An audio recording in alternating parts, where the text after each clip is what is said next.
Hi, my name is Abraham Panthu, and I'll be talking about chapters 9 and 10. Basically, what I remember from reading these chapters were about small businesses and health coaching and just how to do your best in certain interviews. So, for small businesses, it's harder for them to get a bigger audience or customers because they are so small and they don't have that chain of businesses to kind of rely on getting the word out about their product. So they have a very small customer. Um, yeah. And what I like about that is that it's really oriented because everyone kind of knows each other, so it makes the environment a lot more friendly and it just makes the clientele a lot more happy and excited to go to those stores. And it just having that tradition in your own family just makes it kind of special to me. I don't know, maybe that's just because I'm a sucker for those kind of movies that I watch that involves that. Also, what I thought was cool was the insurance part. I didn't know that you could kind of like invent your own insurance when you have a small business. I always thought it was like you had to go with someone, but I thought that was pretty interesting because you can decide like what you get in terms of insurance or what covers what um, seniority. Like, okay, if you've worked this long, you get this, or I just thought that's cool that you get to decide like what your insurance does for you and your employees.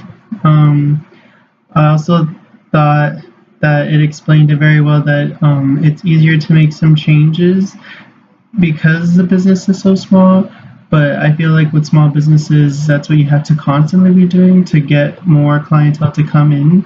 So it makes it a lot easier other than having a big chain and having to go through all those different stores to explain the ideas and stuff. So I think that's where the little advantage is for the small businesses.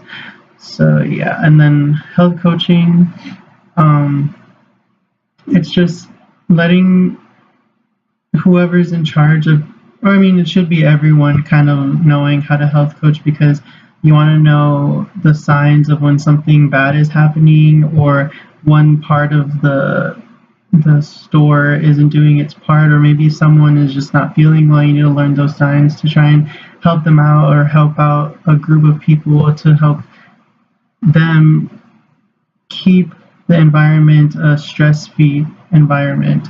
So I thought that was pretty interesting because I feel like everyone needs to know those different signs to tell like if someone's not feeling well, someone's not um, mentally there, just to kind of know those signs so that way you can be able to help them and then carry on with the day. And then it's always good to have an ear and letting that person know that you can be that ear. I also thought it was cool, and actually I've learned this from my other professor, Dr. Dietz, about learning different information for when you go onto interviews. You always want to try and learn a little bit about everything so that way you won't be so clueless when they ask you certain questions, because I know they like to throw you off and give you some random questions, and if you don't know how to answer them, that could affect the way the job interview goes. They might not go with you because you don't know how to talk very well or you're not very knowledgeable about little things that's going on in the world. So just like broadening your intellect and knowledge about the world and um, just little things like that can really persuade someone to give you that job. So yeah, that's what I learned. Thank you.